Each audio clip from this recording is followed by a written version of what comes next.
जी महाराज के पास बड़ी दौलत थी, बड़ी संपदा, बहुत बड़ा साम्राज्य था।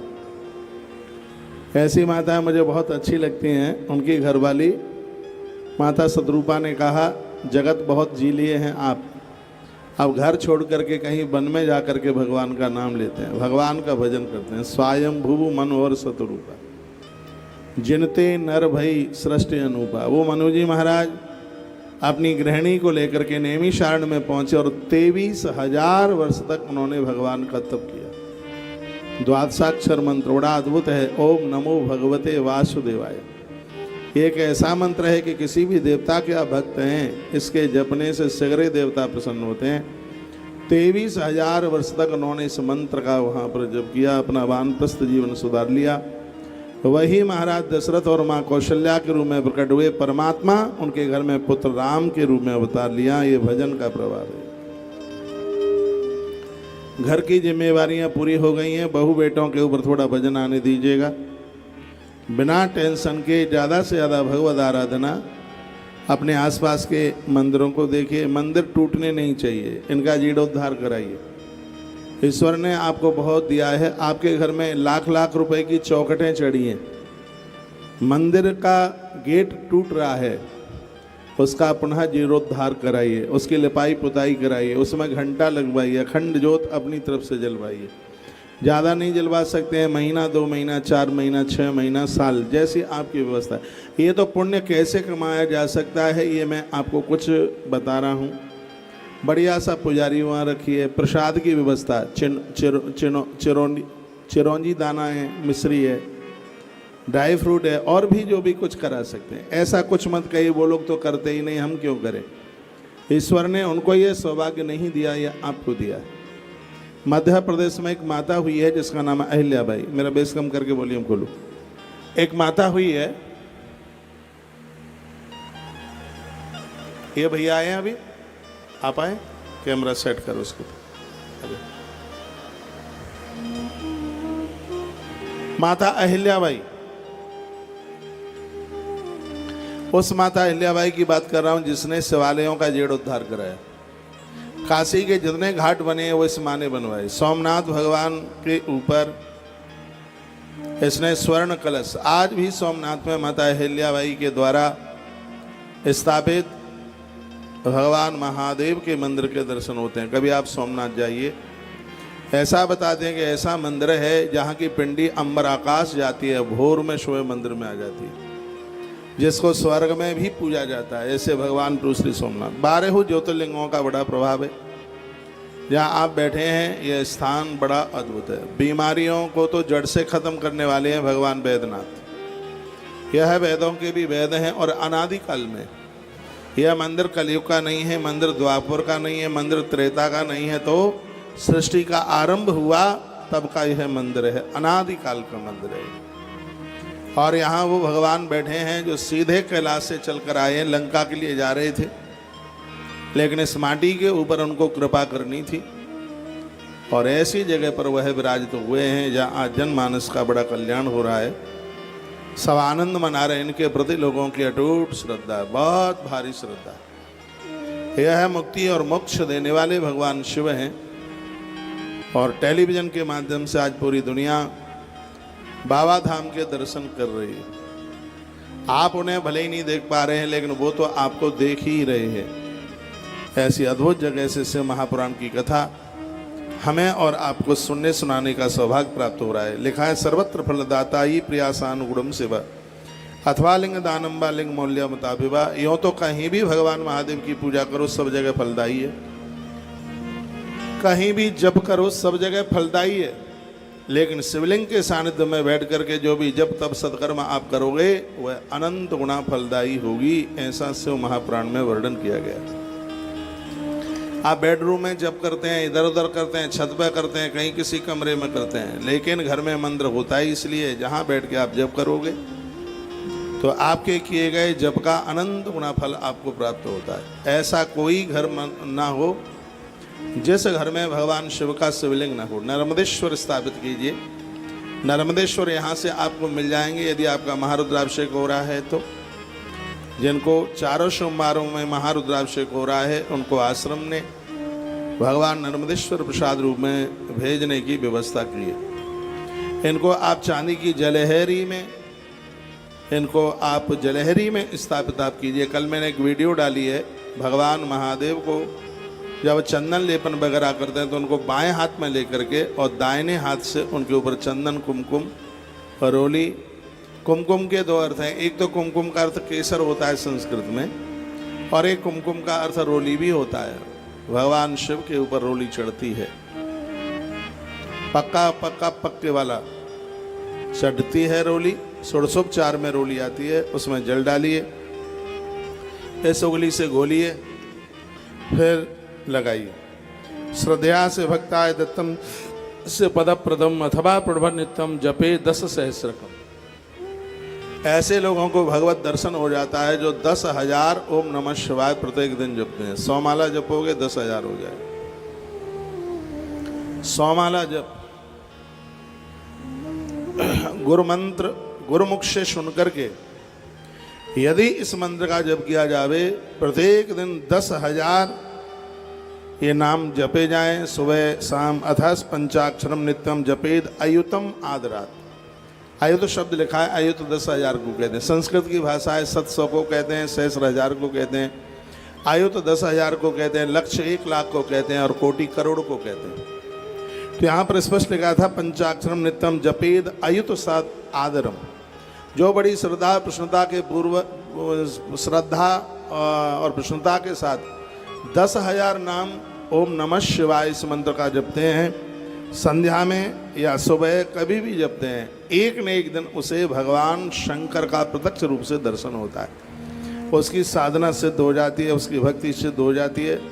लेकिन कहा गया दीक्षा युक्तम गुरु ग्राह्यम मंत्रम यात फलाप्तये। मंत्र वही प्रभावी है जो किसी गुरु से गुरु दीक्षा ली गई। स्पष्ट वर्णन है, 40 नंबर का श्लोक है, 11 नंबर का अध्याय विद्येश्वरी संहिता।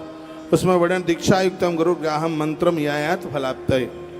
फल की प्राप्ति तो वही होती है, मंत्र सिद्ध तभी होता है जब उसको गुरुमुख से सुना जाता है। बाजार में किताबें मिल जाती हैं, बच्चों के स्कूल जाने का मतलब क्या है? क्या है क्लास में जाने के लिए? वो तो किताब पढ़ करके तो पेपर कर ही देगा, लेकिन ऐसा संभव नहीं है। किताबों में पढ़ने से उतना समझ में नहीं आता है जितना कि गुरुमुख से सुनने से, जितना कि वो भेजे में उतर के आ जाता है। उसी प्रकार से जब इस मंत्र को गुरुमुख से सुनते हैं तब यह फलीभूत होता है। कुंभ स्नानम मंत्र दीक्षा मातका न्यास में वचा ब्राह्मण सत्यपूतात्मा गुरु ज्ञानी विशिष्यते।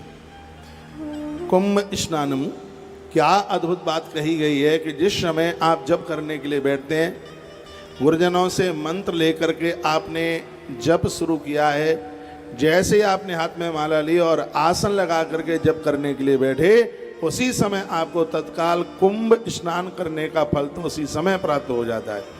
यदि आप नित्य जप नहीं करते हैं तो आप अपनी जिंदगी के साथ एक बहुत बड़ा अपराध कर रहे हैं। आज मकान दुकानों को देख करके आप बड़े खुश हो रहे हैं कि मैंने इतना कमाया, बच्चों ने इतना कमाया, मुट्ठी भर राख बन जाओगे, एक अधेला यहाँ से संग जावेगा नहीं। और होशियार तो वही हैं जिन्होंने पैसे का सदुपयोग किया और उसको अच्छी जगह उन्होंने खर्च किया। 4 मित्र एक साथ बैठे थे। एक ने कहा भैया तू बहुत पैसे वाला है, नेपाल तक तेरी फैक्ट्री है। एक ने कहा नहीं भैया तू बहुत बड़ा पैसे वाला है, चेन्नई तक तेरा कारोबार है। एक ने कहा तू बहुत पैसे वाला है, जम्मू तक तेरा व्यापार फैला हुआ है। लेकिन जो बहुत ज़्यादा पैसे वाला था उसकी आंख में आंसू आ गए, वो रो पड़ा और कहने लगा भैया हम चारों में सबसे बड़ा दरिद्र, सबसे बड़ा कमज़ोर मैं हूँ। तो एक ने जवाब दिया तेरे पास तो इतना धन है। कहा कि मेरे अंदर लोभ प्रवृत्ति बड़ी है, मेरे अंदर तृष्णा है, जो ये दिखाई दे रहा है ये मेरा नहीं है, इसको तो बच्चों ने हड़प लिया है, मेरा तो वही है जिन हाथों से मैंने दान पुण्य किया है, परमात्मा के रजिस्टर में तो वही लिखा हुआ मिलेगा। और सच यही है। से महापुराण में लिखा है कि धर्म 2 प्रकार से होता है, एक देह से और एक धन से। वो लोग बड़े भाग्यशाली हैं जिनका शरीर भी काम कर रहा है और जिनके पास 2 पैसे हैं करने के लिए। ज़्यादा से ज़्यादा शरीर से कीजिएगा, बैठिए, अभ्यास कीजिए, इतना खाइए मत, ऐसा खाइए मत कि आप धरती से अलग हो जाए। जिंदगी के अंतिम श्वास तक धरती आपसे छूटे नहीं। आप यहाँ जमीन में बैठे हैं, भजन और भोजन का आनंद धरती पर ही है। ऐसे ही जीवन जीना कि आपको कुर्सियों की जरूरत न पड़े, वो तब हो पाएगा जब आपका खान पान ठीक होगा, आप एक्सरसाइज, आप व्यायाम करते रहेंगे और बिना टेंशन के आप जिएंगे। टेंशन के साथ जीने वाले लोगों का कोलेस्ट्रॉल बढ़ता है, टेंशन के साथ जीने वाले लोगों का बीपी बढ़ता है, और यह भी मानिए कि टेंशन से जीने वाले लोगों का मधुमेह भी बढ़ता है। तो ऐसा टेंशन काय को कर रहे हो जिसमें जीवन ही खत्म हो जाए। शिव महापुराण की कथा हमें एक जीवन जीने की कला सिखाती है। तो इसमें जप के ऊपर बड़ा जोर दिया है। जप को तो ऐसे समझ लीजिए कि जैसे जब तक एक दिए में तेल रहता है तब तक बत्ती जलती रहती है, जैसे ही तेल खत्म होता है बत्ती बुझ जाती है और वहाँ अंधेरा पैदा हो जाता है। ग्रंथकार कहना चाहते हैं कि हमारा और आपका हृदय भी एक दिए की तरह है। भगवान के नाम का तेल जब तक इसमें भरा रहेगा पुण्यों की जोत जलती रहेगी। जब तक पुण्यों की जोत जलेगी तब तक पापों का अंधकार हमारे और आपके पास नहीं होगा। इसलिए भजन रूपी तेल को बॉडी से, हृदय से कभी कम मत होने दीजिएगा। यहाँ तो 10,000 नाम रोज लेने की बात कही है। इतना नहीं कर पाते हैं तो 1000 नाम रोज लीजिए। इतना भी नहीं कर पाते हैं तो आप 500 नाम रोज लीजिए। और इतना भी नहीं कर पाते हैं तो आप 100 नाम रोज लीजिए। इतना भी नहीं कर पाते हो तो श्रद्धा से 21 नाम रोज लीजिए। इतना भी नहीं कर पाते हो तो 1 नाम रोज लीजिए। इतना भी नहीं कर पाते हो तो हिंदुस्तान छोड़कर किसी दूसरी जगह चले जाइए। भगवान का नाम नहीं तो फिर जिंदगी क्या है। मैं रोज आप सबको कहता हूं कि कथा शुरू हुआ करे तो फिर जहां जगह मिले आप वहीं बैठे। कथा चलती कथा में कभी आप बेलपत्तियां लेके आते हैं, कभी आप फूल माला लेके आते हैं। ये तो सब माता जी तब होता है जब पहले आप चल करके आए। आप बैठ जाइए फटाफट। एक बार जयकारा लगाइए, बोली शंकर भगवान की।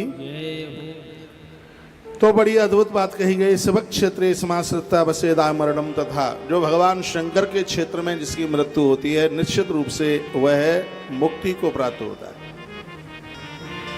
जिनके घर के लोग, परिवार के लोग तीर्थों में मौत को प्राप्त हुए हैं, क्या सुंदर क्या है कि ऐसे लोगों का श्राद्ध हो जाए तो ठीक है, ना हो तो ठीक है। जिनकी मृत्यु ही तीर्थ में हुई है उसकी कभी मौत बिगड़ ही नहीं सकती। वह साक्षात भगवान के धाम को पहुंचता है। इसलिए पूर्व के लोग इतने होशियार होते थे, अपने मृत्यु काल में वो तीर्थ का सहारा लेते थे। लेकिन आज तो आदमी जितना बूढ़ा होता है उतना ही लग्जरी घर में रहना चाहता है। ये लग्जरी घर वृद्ध लोगों के लिए नहीं है। यदि गाँवों में रहते हो तो बाहर नीम के पेड़ के नीचे आकर के सोइए। आप शहर में रहते हैं, ज़्यादा अंदर घर में मत घुसिए। घर में तो आप बहुत रह लिए। तीर्थवास कीजिए, तीर्थ यात्रा कीजिए, महापुरुषों का सानिध्य प्राप्त कीजिए। बड़ी अच्छी बात कही। कात्रा रात्र एक रात्रंबा क्रमाश पदम लवेत। वर्ष में जितना बने उतना जाइए, लेकिन दौड़ते दौड़ते मत जाइए। तीर्थ में आप जाते हैं तो कम से कम 3 रात्रि तीर्थ में वास करके आइए। 3 रात्रि। सौनक सिंह ने सूर्य जी को पूछा कि समय ना हो तो क्या, तो कह दिया गया कि तीर्थ यात्रा का फल तभी मिलता है जब 1 रात्रि तीर्थ में वास किया जाए। मैं तो कभी किसी तीर्थ में जाता हूं तो 1 रात का टाइम लेके जाता हूं, क्योंकि मैंने एक ग्रंथ में पढ़ रखा है तीर्थ में जाएं तो कम से कम 1 रात्रि हो। रात 1 रात रंबा, तो 3 रात रुकिए। यदि नहीं हो पा रहा है तो कम से कम कहते हैं जो हमें दान देता है।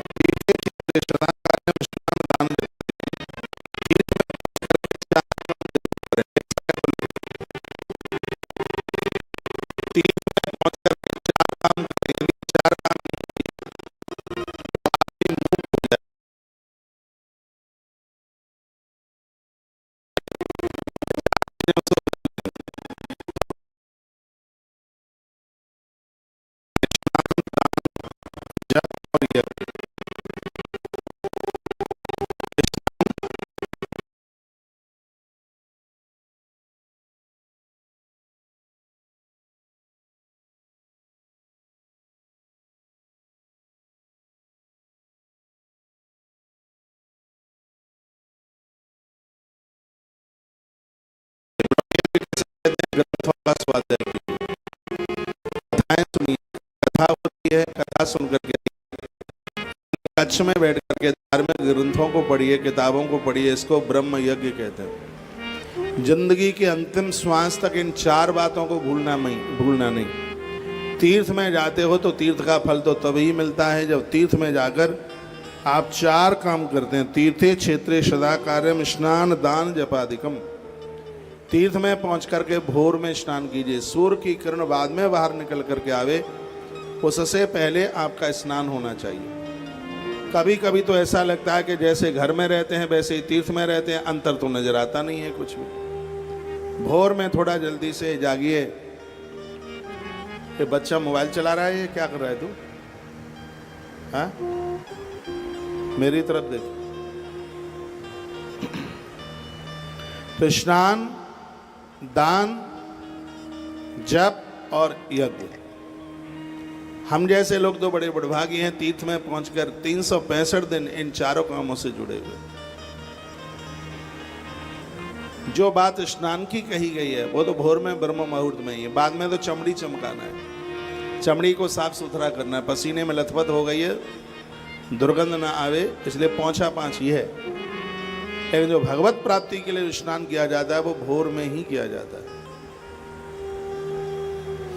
आदमी सूर्य उदय के बाद उतना नहाने से पवित्र नहीं होता जितना कि सूर्य उदित में स्नान करने से वो जितना पवित्र हो जाता है। सच में मानिए, पूजा के लायक तो वही स्नान है जो सूर्य की किरणें निकलने से पहले जिसमें स्नान किया जाता है। जो लोग तीर्थ में वास कर रहे हैं या तीर्थ में जा रहे हैं उनके लिए तो होना ही चाहिए।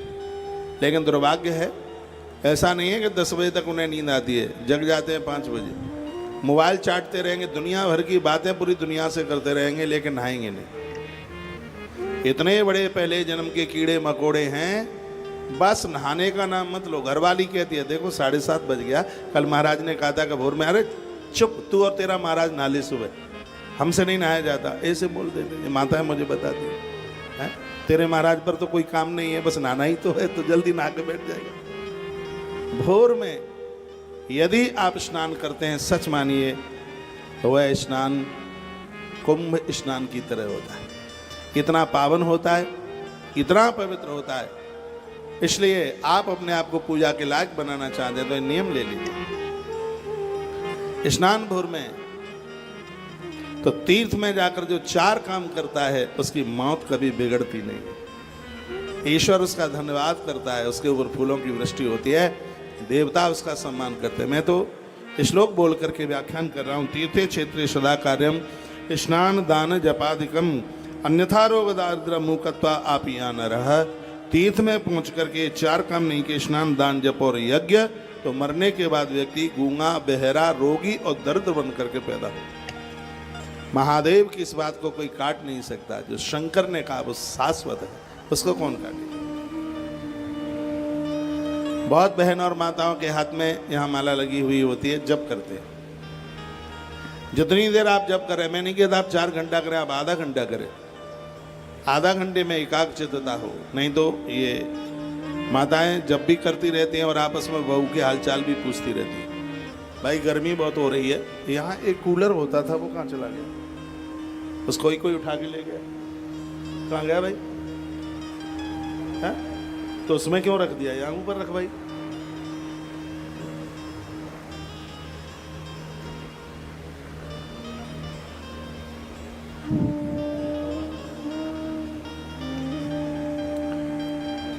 बोली बांके बिहारी लाल की, श्री हनुमान जी महाराज की जय। जय श्री राधे।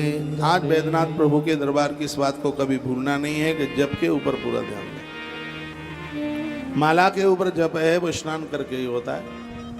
तो स्नान, जप और दान, और चौथा यज्ञ। साकल्य वाला, हवन वाला, वो घी वाला यज्ञ ना कर पाए तो ब्रह्म यज्ञ तो कर ही सकते। ब्रह्म यज्ञ का मतलब है कथा सुनना, ग्रंथों में भगवान की लीलाओं को, कथाओं को पढ़ना, उसको ब्रह्म यज्ञ कहते हैं। तस्याम स्नानेन वासेन पदम वैष्णवमाप्नुयात्। परम वैष्णव भगवान का भक्त तो वही है जिसके द्वारा ये काम होता है। तत्पश्चात पुण्य क्षेत्रे कृतम पुण्यम बहुदारित मृक्षति पुण्य क्षेत्रे कृतम पापम मह दंड विजायते। पुण्य क्षेत्र तीर्थ में किया गया पुण्य अक्षय हो जाता है, वो पुण्य कम नहीं होता। और पुण्य क्षेत्र में होने वाला पाप वो वज्र की तरह होता है, काटने से नहीं करता। शिव पुराण में एक बड़ी अच्छी बात कही है, वो यह है कि पूरी दुनिया में तुमने जाकर के पाप किया है वो तीर्थ में जाकर के समाप्त हो जाएगा, लेकिन जो पाप तीर्थ में हुआ है वो कहीं जाकर के समाप्त होने वाला नहीं है। इसलिए तीर्थ में अपराध न हो जाए। तीर्थ में किसी को लड़िए मत, झगड़िए मत, व्यभिचार न हो जाए, दुराचार न हो जाए, किसी स्त्री के साथ गलत संबंध, किसी पुरुष के साथ गलत संबंध ना हो जाए। इन सब चीज़ों के ऊपर बहुत ज़्यादा ध्यान दें। कभी कभी मैंने देखा अपनी आंखों से बद्रीनाथ में, एक माई कहीं सामान खरीद रही थी। अब दुकानदार के पास तो बहुत ग्राहक होते हैं, तो जब तक वो दूसरे से बात करता है तब तक उसने सामान उठाया। सामान क्या था? वो गंगाजल भरने वाली, क्या बोलेंगे उसको, क्या बोलेंगे, गंगाजली पीतल की। हम भी खरीद रहे उसी से गंगाजली, हमने बहुत गंगाजली खरीदी थी लोगों को देने के लिए।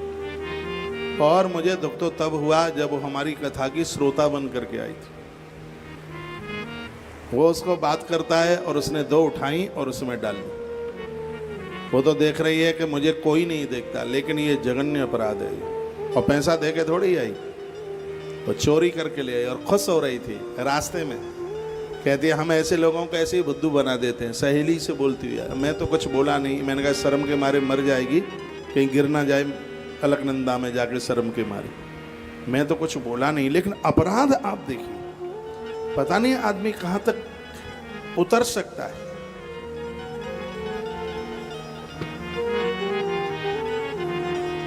तीर्थ तो कोई भी चला जाएगा, टिकट ही तो लेनी है रेलगाड़ी, लेकिन तीर्थ के नियमों को पूरा कर लें, ये बहुत बड़ी बात है। वहां लड़े नहीं, झगड़े नहीं, वहां जप तप, पूजा पाठ, स्वाध्याय, दीनहीनों की सेवा, मठ मंदिर में झाड़ू पोंछा। तीर्थ में, मैं भागवत की कथा में एक बात कहता हूं, 2 काम कर सको तो तीर्थ जाना, और ना कर पाओ तो घर में ही बैठे रहना। सेवा कथा रसम हो नितराम पिबत्तम। तीर्थ में जाकर 2 काम करना, एक है सेवा और एक है भगवान की कथा। इसके बिना नहीं रहिएगा। 5-7 माताएं तो अभी भी सो रही होंगी, वो साउंड के बॉक्स रखे हैं वहां सो रही होंगी, वहीं सोने के लिए। कथा बता से कोई मतलब नहीं। तुलसी वन आश्रम 365 दिन भरा रहता है। जब मैं वहाँ कथा करता हूँ तो 3% कथा सुनते हैं, 97% सोते हैं। वो 3% को तो मेरी बात लग गई है इसलिए, नहीं तो यहाँ माताएं बैठी हैं उनको पूछ लेना, 97% मस्ती से सोते। खाना, सोना, घूमना और दुनिया की पंचायत करना। उस बाबा जी के यहाँ गए तो उसने तो थैला ऐसे फेंक दिया, वहाँ गए तो उसने तो गेट ही बंद कर दिया, वहाँ गए तो वो तो ठीक से बोला ही नहीं, वहाँ गए तो उसने तो पानी तक की नहीं पूछी। बस इस पंचायत के अलावा और कोई काम नहीं है बिल्कुल। घर में बहू रुकने नहीं देती क्योंकि स्वभाव ऐसा। करेला भी इतना कड़वा नहीं होता जैसा स्वभाव। आप में से कोई नहीं है, आप चिंता ना करें। आप ये ना सोचें मैं आपके लिए बोल रहा हूँ, आप तो सब बढ़िया है, आप तो सीधे माता मदालसा हैं बिल्कुल एकदम। अपने ऊपर मत ले लीजिएगा, नहीं तो ज़्यादा तरह से यही होता है। बस खाना है, सोना है, दुनिया भर की पंचायत करनी है, जब से तो कोई मतलब ही नहीं। ऐसी जगह पर आए हैं, कहीं अकेले में बैठिए, अपना आसन लगा करके खूब जप कीजिए।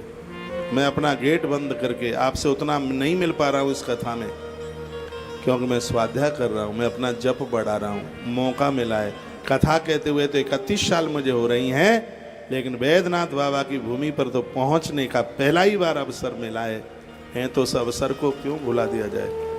क्या सोते सोते निकाल देंगे ये टाइम? नहीं, जिंदगी हो जाती है सोते सोते। ईश्वर ने कृपा करी है तो उस कृपा की अनुभूति कीजिए। जब भी तीर्थों में जाएं अपनी माला लेके जाएं। ऐसा लगा सो इनको देखता रहूं।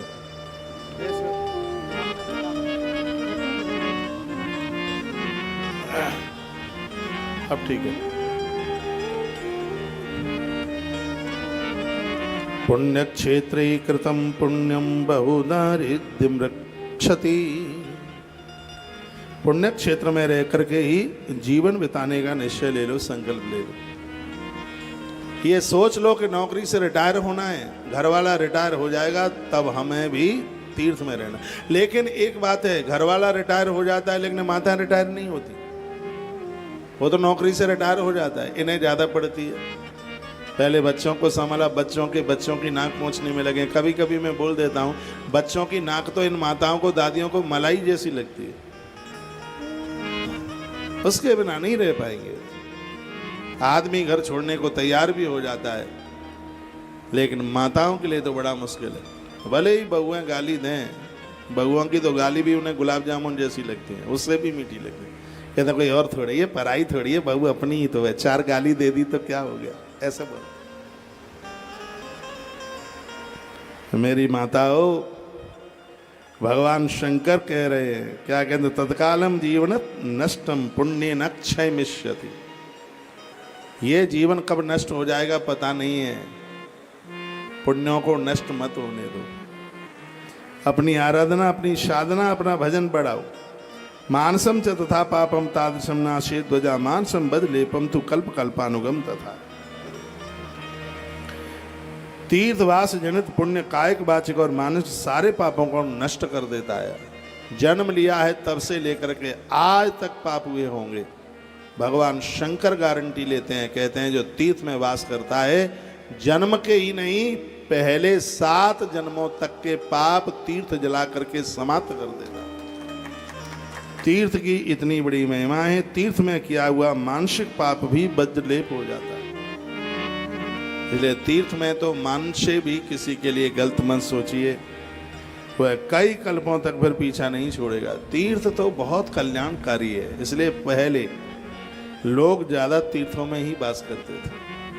आज तो पिकनिक की तरह तीर्थ में जाया जाता है, पहले लोग तीर्थ जाते लौट के कहाँ थे, उतने साधन तो थे नहीं। हमें भी ध्यान है, हम छोटे छोटे थे, गाँवों से लोग जाते थे बद्रीनाथ के लिए। 40 गांवों के लोग पाम छूने को आते थे। दादाजी तीर्थ यात्रा जा रहे हैं, लोग रोते थे जब वो जाते थे, इसलिए क्योंकि 100 में से 5-7 ही लौट के आते थे, और वो तो वहीं अपने आप को शरीर छोड़ देते वहीं तीर्थ में। फिर आज की तो तीर्थ यात्रा ही दूसरे तरह की हो गई। इतना बढ़िया तो घर खाने को देखते हैं, बिहारी जी की दुकान के पास में ढोकला बढ़िया वाला कहाँ मिलेगा। मैंने देखा है ना सेठों को, बिहारी जी को इतनी ढंग से नहीं खोजा है जितना अच्छी तरह से ढोकला खोजते हैं। दुकान देखेंगे, फिर देखेंगे कटेमा दही की लस्सी कहाँ मिलेगी, ऐसी चटोरी जीव राम राम राम राम राम राम राम। देखें पानी पूरी देखेंगे। अब हम उनको ये कहें आश्रम में भोजन कर लीजिए, तो भूख नहीं लगी। मैंने कहा मेरा जैसा व्रत ले लिया है क्या तुमने? नहीं महाराज जी, थोड़ा मंदिर से निकले थे, बढ़िया सा ढोकला मिल गया था, हरी मिर्च बहुत आनंद आ गया उसके ऊपर रखी हुई, और बीच में से फाड़ कर उसमें जो मसाला मिला हुआ था, क्या अब मैंने तो ढोकला खाया नहीं है, मैं तो किसी ने मुझे बताया वही बात कर रहा हूँ। कहा बिहारी जी के बाद ढोकला बड़ा बढ़िया मिलता है, ऐसा दही कटेमा दही, क्या लस्सी में आनंद आ गया है साहब, खा पी करके टनाटन हो करके आए, ऐसा ही ज्यादा होता है। लेकिन हमने संतों से, पूज्य राम सुखदास जी महाराज कहते हैं, तीर्थों में आप जाते हैं तो ढूंढिए कहीं साधुओं का आश्रम मिल जाए, क्योंकि वहाँ वाइब्रेशन है भजन की। होटलों में तो गंध है, क्या है, गंध है होटलों में, लेकिन बाबाजियों के आश्रमों में तो अध्यात्म की सुगंधी है, वहाँ वाइब्रेशन है, वहाँ भजन का, वहाँ वेद मंत्रों की झंकार है, वहाँ देवी देवताओं के लिए बजने वाले घंटों का, घड़ियालों का वाइब्रेशन है, जो हमारा कल्याण करता है, जो हमारा उद्धार करता है। लेकिन वो जगह अच्छी नहीं लगती है, क्योंकि वहाँ तो फटी दरी मिलेगी, वहाँ मोटा तकिया तो मिलेगा नहीं। लेकिन इतने आदी हो गए हैं संसार के भोगों के, वस्तुओं के इतने आदी हो गए हैं, उन्हें तो वहाँ नींद ही नहीं आएगी। तीर्थ यात्रा कुछ भी नहीं हो रही है, सब ऐसा ही हो रहा है, सब ऐसा ही है, सब कुछ नहीं है। तीर्थ यात्रा के तो नियम है। मैं एक किताब में पढ़ रहा था, वृंदावन महात्म्य था, कहा वृंदावन में तत्काल राधा रानी के दर्शन होते हैं। वर्णन था उसमें। का देर नहीं लगती, ब्रज में पहुंचते ही राधा रानी के दर्शन होते हैं। अब कैसे होते हैं, जो उसके जो नीचे नियमों का वर्णन किया तो माथा ही पकड़ के बैठ जाओ कि ये नियम कैसे पूरे होंगे। यदि उन नियमों को कोई पूरा करे तो आपको रिश्तेदारों से मिलने में देर लग सकती है, लेकिन राधा रानी के दर्शन करने में देर नहीं लग सकती। लेकिन उसके नियम है, उन नियमों को कौन पूरा करेगा? वो तो नहीं होंगे ना नियम पूरे। जो करते हैं उन नियमों को पूरा, उन्हें देवों का दर्शन करने में फिर देर ही कहां लगती है। कुछ बड़ी अद्भुत बातें कही गई। ध्यानादेव ही तन्मस्ते नान्यथा नास्मृक्षति वाचिकम जप जाले न कायिकम काय शोषणत। वैसा पाप देखिए, हल्का फुल्का जो पाप है ध्यान से नष्ट हो जाता है। शंकर कहते हैं कि ध्यान रोज करो। ध्यान में अपने इष्ट का स्मरण किया जाता है। मेरे भगवान ऐसे हैं, मेरे प्रभु ऐसे हैं, मेरे परमात्मा ऐसे हैं। कम्बा दयालु शरणम ब्रजेम, भारी दयालु। प्रभु का ध्यान करने से पाप नष्ट होते हैं। वाचिक पाप हैं वो जप से नष्ट होते हैं। जो आप अपनी वाणी से किसी को तिरस्कृत कर देते हैं वो जप से समाप्त होते हैं। वो लिखने लायक बात है। और क्योंकि बोलने में तो आप कम रहते ही कहाँ हैं, पीछा कहाँ है। इतनी गालियां तो पुलिस वाले ना दें जैसा कि आदमी जितनी गालियां दे देता है। तो वाणी से भी कुछ ऐसा बोल दें तो उससे पाप होता है। तो वाणी से गलत बोलने वाला पाप काहे से? जप से खत्म होता है। इसलिए जप कीजिए। वर्णन है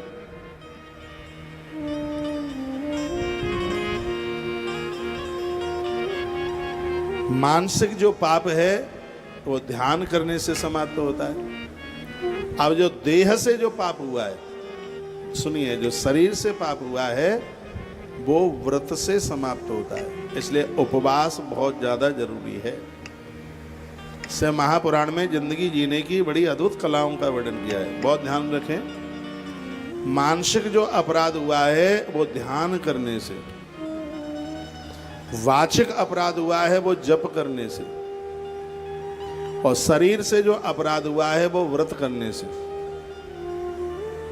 और धन कमाने में जो अपराध हुआ है वो दान करने से ही समाप्त होता है। ऐसे शब्द भगवान महादेव के।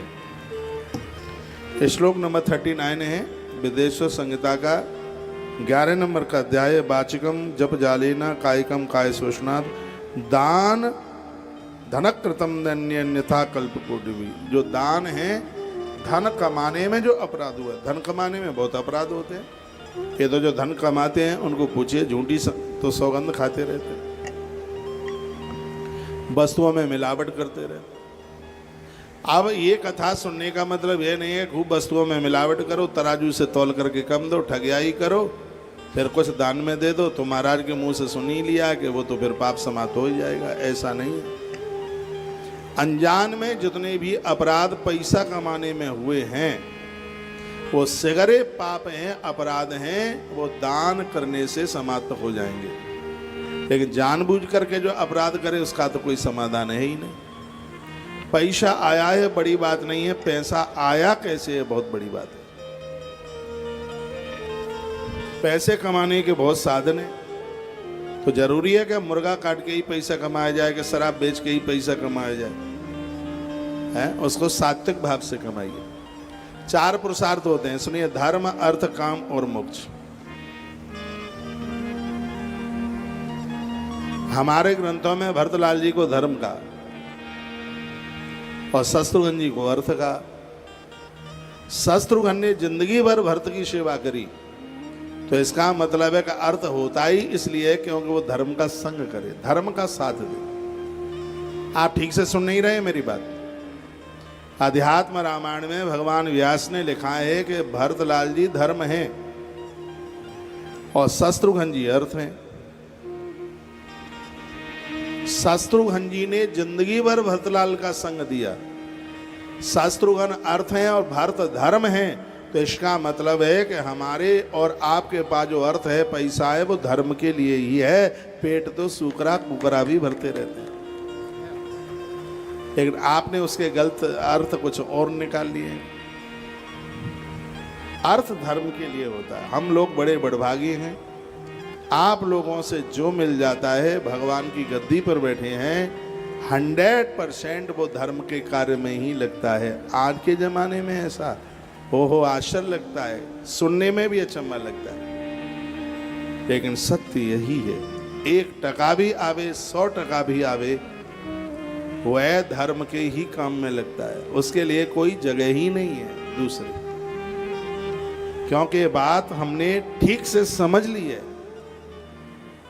कि धन धर्म के ही लिए है। गोस्वामी जी ने उत्तरकांड में लिखा, सो धन धन्य प्रथम गति जाकी, सो धन धन्य प्रथम गति जाकी, बंदे पुण्य मते सही पाकी।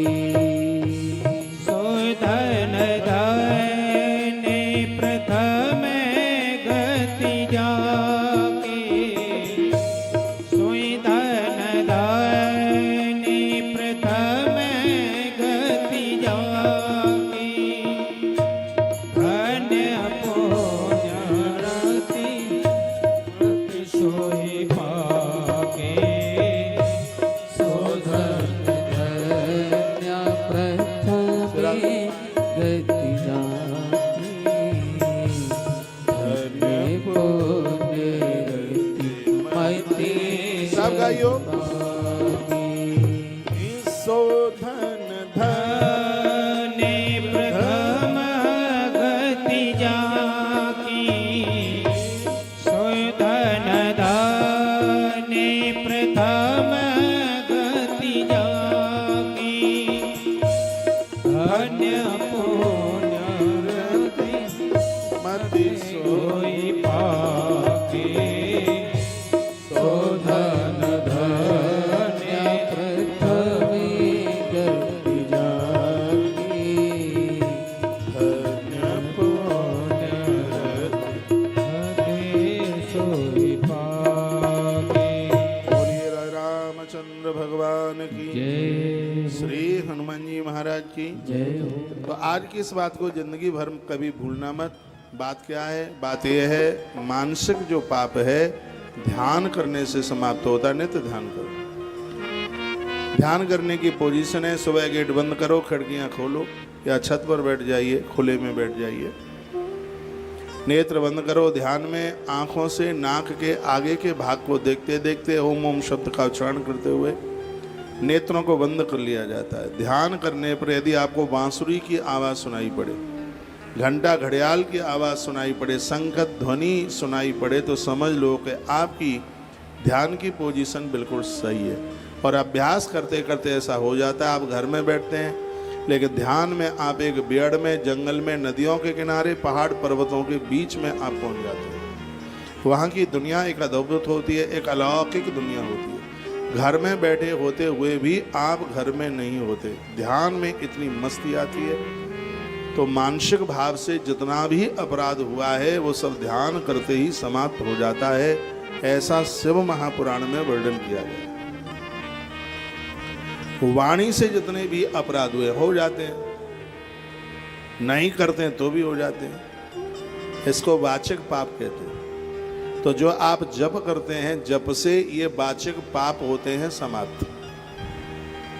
अब शरीर से अपराध होते हैं, शरीर से जितने भी अपराध होते हैं वो व्रत उपवास करने से वो समाप्त हो जाते हैं। आपको दूसरे सोमवार की बहुत बहुत बधाई है। जिन्होंने आज व्रत किया है उनको 100 बार बधाई है। हाँ, झारखंड गवर्नमेंट ने 5 सोमवारों की छुट्टी रखी है। ये धार्मिकता है, ऐसा ही होना चाहिए। 365 दिन काम होता है। जो महादेव के भक्त हैं, भगवान के भक्त हैं, तो थोड़ा वो नियम तो अपना पूरा कर सकेंगे, व्रत तो पूरा कर सकेंगे। इसके लिए यहाँ की सरकार के लिए तुम्हें ताली बजानी होगी, 5 सोमवार को छुट्टी की। आप तालियां इतनी जोर से क्यों बजाते हैं? सोमवार है आज, क्रोध करना नहीं है, झगड़े करना नहीं है, लड़ाई करना नहीं है, संयमित जीवन जीना है, व्रत को खराब करना नहीं है, जमीन में सोना है, गंगा जल का आचमन करना है, महादेव का अभिषेक, दर्शन, पूजा पाठ, बेलपत्री, और सबसे बड़ी बात है ओम नमः शिवाय। भले ही गुरु मंत्र में आपको ये मंत्र नहीं मिला है तो भी ओम नमः शिवाय का आप जप कीजिए। कोई गुरु नहीं है, मेरी व्यासपीठ को गुरु मान करके ओम नमः शिवाय का जप कीजिए, भगवान शंकर आनंद। व्रत करने से, उपवास करने से शरीर के द्वारा होने वाले अपराध समाप्त हो जाते हैं। और अगली बात जो कही है वो बहुत अद्भुत है। आपने जो धन कमाया है और ये धन का जो अपराध है वो दान करने से ही समाप्त होता है। ऐसा भगवान शंकर नंदी के सामने बोले। नंदी अति प्रसन्न हो गए। क्या निवेदन किया है देखो, सुनो। आपने धन कमाया है, यदि उसका सदुपयोग नहीं किया, दान नहीं किया, तो करोड़ों कल्पों में भी उस पाप का नाश नहीं होगा। और इस जन्म का अपराध इसी जन्म में खत्म करके जाइए, आगे के लिए मन छोड़िए। आगे के लिए बैलेंस छोड़ दिया तो ये बहुत ज़्यादा बढ़ जाएगा। यह भी इसी ग्रंथ में लिखा है। इसमें यह वर्णन किया गया, नश्येन नान्यथा कल्प कोटि भी, करोड़ों वर्षों में भी फिर ये पाप नाश नहीं हो पाएगा। 100 रुपया है हमारे पास तो उसका 1 रुपया तो कम से कम धर्म के लिए होना ही चाहिए।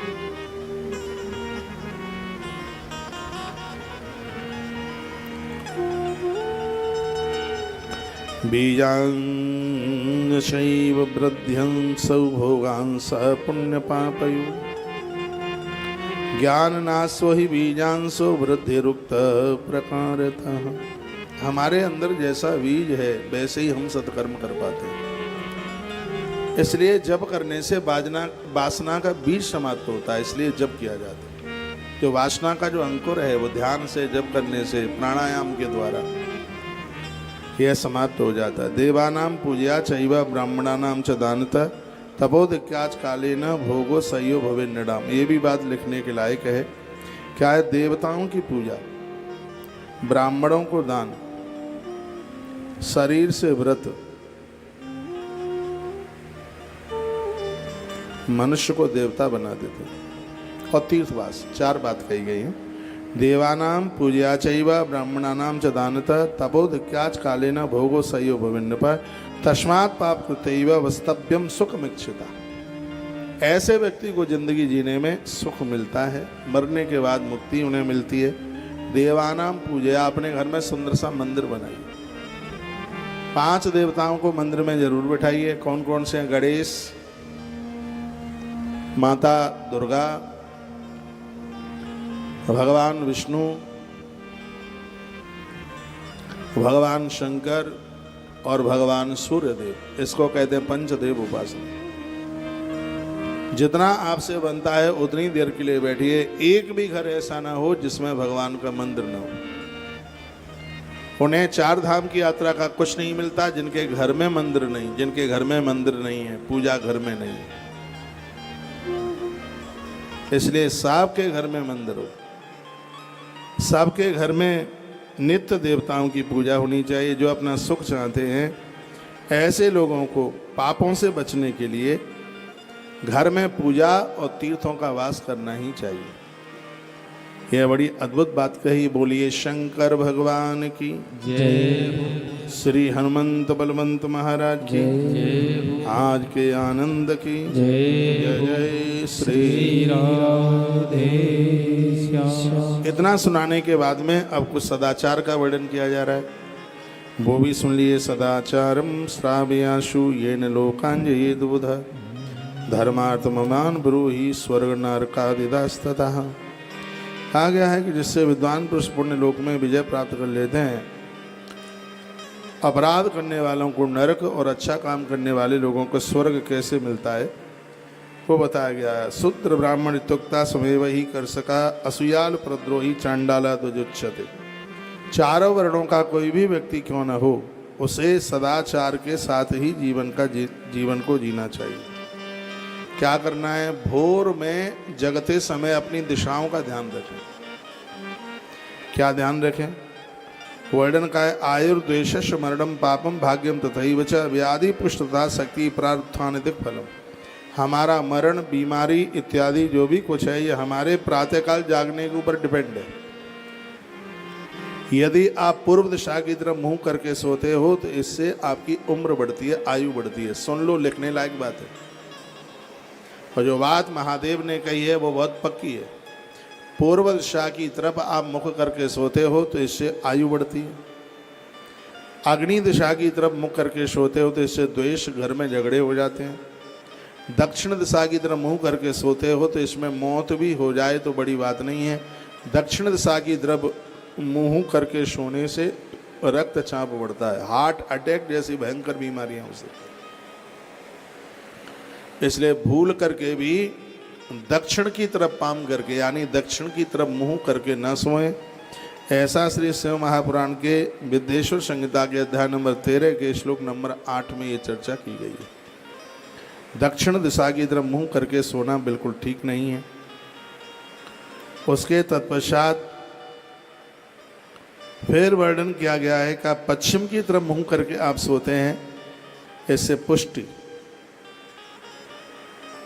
उत्तर की दिशा की तरफ आप मुंह करके सोते हैं, इससे शक्ति मिलती है।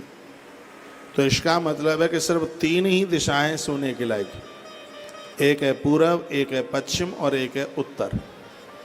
पूर्व की तरफ आपने मुंह करके सोते हैं तो आपको उम्र मिलेगी। दक्षिण की तरफ ये पश्चिम की तरफ मुंह करके सोओगे तो इससे शरीर मजबूत होगा। कुछ ऐसी गोपनीय बीमारियां हैं जिसको डॉक्टरों को भी नहीं बताया जा सकता, तो पश्चिम दिशा की तरफ मुख करके सोने से वो गुप्त बीमारियां समाप्त हो जाती हैं। उत्तर दिशा की तरफ मुंह करके सोगे तो इससे माथे की सोचने की ताकत बढ़ेगी। मैं तो बराबर कहता हूं कि विद्यार्थियों को उत्तर दिशा की तरफ मुंह करके ही सोना चाहिए। उत्तर की तरफ मुख करके सोने से याद जल्दी हो जाता है, और जो याद हो जाता है उसको कभी भूलते नहीं। मैं हमेशा उत्तर दिशा की तरफ मुंह करके ही सोता हूँ। अपनी मैं बता रहा हूँ, मैं कभी पाठन करता हूँ, कुछ पढ़ाई लिखाई करता हूँ, कोई ग्रंथ पढ़ता हूँ, उस समय भी मेरा मुंह उत्तर दिशा की तरफ ही होता है। भगवान शिव का अभिषेक करता हूँ, उस समय भी मेरा मुख उत्तर की दिशा की तरफ ही होता है। तो उत्तर की जो दिशा है ये मानसिक ताकत के लिए, मानसिक शक्ति के लिए बहुत प्रभावी है। आप अपने बच्चों का जो बिस्तर है, यदि मेरी बात पर विश्वास मत कीजिए, इस ग्रंथ पर तो कर लो विश्वास। अपने छोटे छोटे जो अभी पढ़ने वाले जो बच्चे हैं, जो पढ़ाई कर रहे हैं या कंप्यूटर पर बहुत काम करते हैं, या जिनको अपने काम में अपना माथा ज़्यादा लगाना पड़ता है, ऐसे जनों को, स्त्री पुरुष कोई भी हों, उन्हें उत्तर दिशा की तरफ ही मुख करके सोना चाहिए। जिनको बहुत ज़्यादा कोई बीमारियां हैं, दवाई सूट नहीं करती है, दिक्कत परेशानी है, उन्हें पश्चिम दिशा की तरफ मुख करके सोना चाहिए। जन्म पत्री में ये बोल दिया कि उम्र कम है, आयु कम है, उन्हें पूर्व दिशा की तरफ मुख करके सोना चाहिए। पूर्व दिशा की तरफ मुख करके सोने से आयु बढ़ती है। पश्चिम दिशा की तरफ मुंह करने से हम बीमारियों से मुक्त होते हैं, और उत्तर दिशा की तरफ मुख करके सोने से हमारी बुद्धि की क्षमता बढ़ती है, सोचने की ताकत बढ़ती है, और हमारी याददाश्त बढ़ती है। यह प्रवचन नहीं पढ़ रहा, मुझे पता है, मेरी पीठ में भी आंख लगी है, देखो बगल में भी आंख लगी, मट गए मत।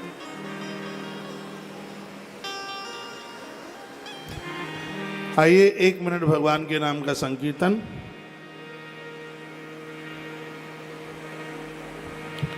और फिर बड़ी अच्छी सी कथा में लेकर के चलता हूं। आज की यात्रा बड़ी अद्भुत है।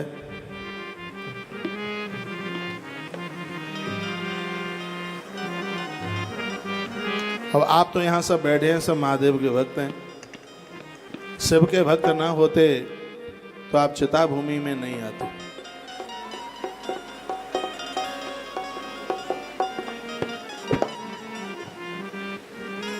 लोगों ने चिता भूमि का मतलब समझ लिया शमशान घाट मरघट। जिन्होंने अपनी चिंताओं को चिता पर चढ़ा दिया है उसका नाम है चिता भूमि। जिसने जला दिया अपनी चिंताओं को चिता के ऊपर जलाया, टेंशन मुक्त, जिस जगह पर पहुंच करके जीवन में कोई चिंता ही नहीं रहती, जिनकी चिंताओं को महादेव ने ऐसे जला दिया है जैसे शमशान घाट मुर्दे को जला देता है, कि दरबार में पहुंच करके चिता की अग्नि पर जिनकी चिंताओं का शरीर जल गया है उसका नाम चिता भूमि है। ऐसी धरती भगवान महादेव की है। हम हाथ उठाकर कहते हैं हम हो गए डमरू वाले के, हम हो गए डमरू वाले के, हम हो गए भोले प्यारे के। हम हाथ उठाकर कहते हैं हम हो गए डमरू वाले के। आइए गुनगुनाइए।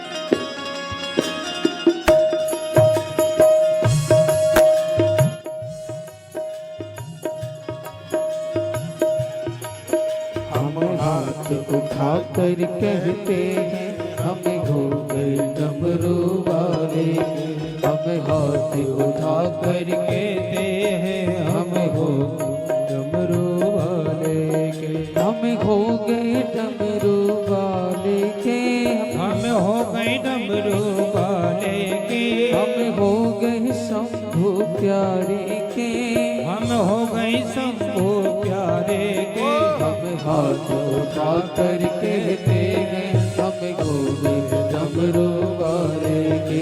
हम हाथ उठा कर कहते हैं हमें हो गए डमरू वाले के।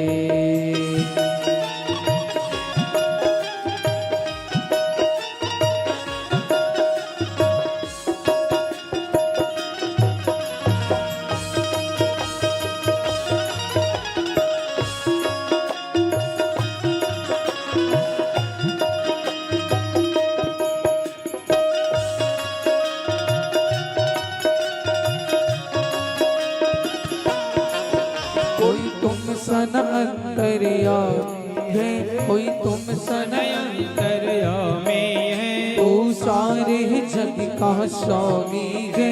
तू सारे जग का स्वामी है। तू सारे जग का स्वामी है। तू सारे जग का स्वामी है।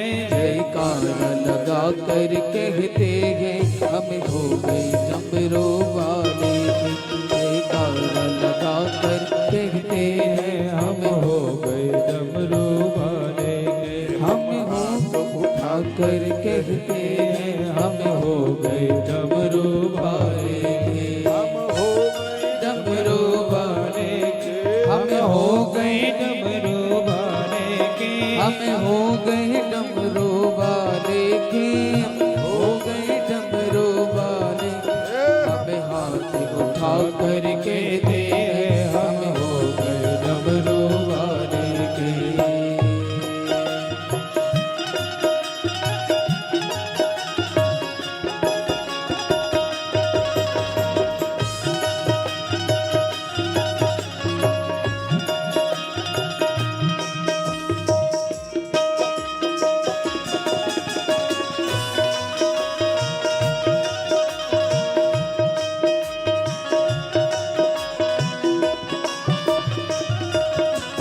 मेरे जीने का तू सहारा है।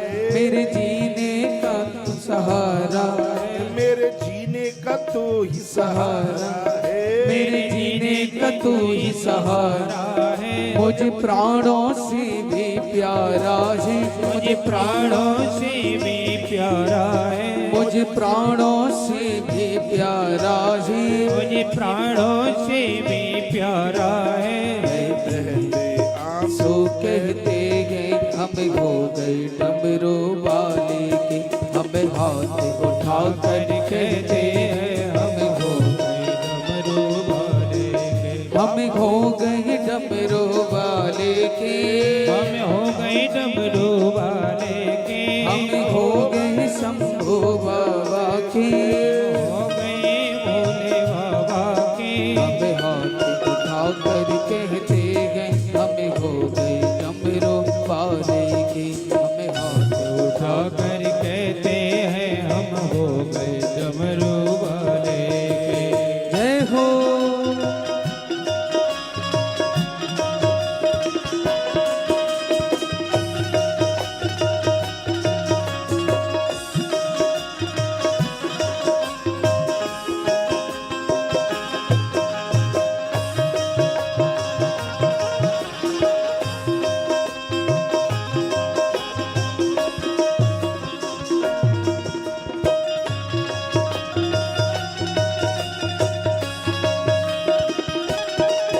तेरी कावड़ लेकर आता रहूं तेरी कावड़ लेकर आता रहूं, तेरी महिमा हर पल गाता रहूं, तेरी महिमा हर पल गाता रहूं, तेरी कावड़ लेकर आता रहूं, तेरी कावड़ लेकर आता रहूं, तेरी महिमा हर पल गाता रहूं। कावड़ की घुंघरू कहते हैं हमें हो गए डमरू वाले के। कावड़ की घुंघरू कहते हैं हमें हो डमरू वाले हम हो गए डमरू वाले के। हो गए डमरू वाले के। हम हो गए शंभू बाबा के। हम हो गए शंभू बाबा के। अब हाथ उठा कर कहते हैं हमें हो गए डमरू वाले के। जय हो।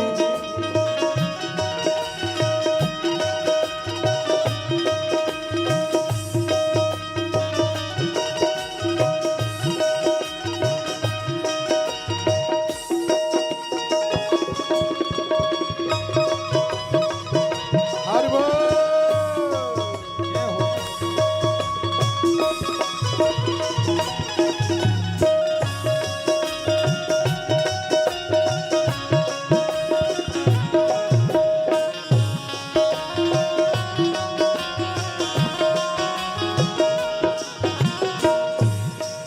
जब तक मेरी ये सांस चले, जब तक मेरी ये सांस रहे, तेरा भक्त रहे तेरी छाया तले। भक्त रहे तेरी छाया रहे। जब तक मेरी ये सांस चले, तेरा भक्त रहे तेरी छाया तले। अब शीश झुका कर कहते हैं हमें हो गए डमरू वाले के। हाथ उठा कर कहते हैं हमें हो गए डमरू वाले के। हमें हो आकर कहते हैं हमें हो गए डमरू वाले के। हम शीश झुका कर कहते हैं हमें हो गए डमरू वाले के। हमें हो गए डमरू वाले के। हमें हो गए डमरू वाले के। हमें हो गए शंभू बाबा के। हो गए बाबा के। अब हाथ उठा कर कहते हैं हमें हो गई डमरू वाले के। हमें हाथ उठा कर कहते हम हो गए डमरू वाले के। हमें हो गए डमरू वाले के। हमें हो गए शंभू प्यारे के। अब हाथ उठा कर कहते हैं हमें हो गई डमरू वाले के। हमें हाथ उठा कर कहते हैं हम हो गए डमरू वाले के। हमें हाथ उठा कर कहते हैं हमें हो गए डमरू वाले के। हमें हाथ उठा कर कहते हैं हमें हो गए डमरू वाले के। हमें हो गए डमरू वाले के। हमें हो गए हमें हो गए डमरू वाले के। हमें हो गए शंभू बाबा के। हमें हाथ उठा कर कहते हैं हमें हो गए डमरू वाले के। हमें हाथ उठा कर कहते हैं।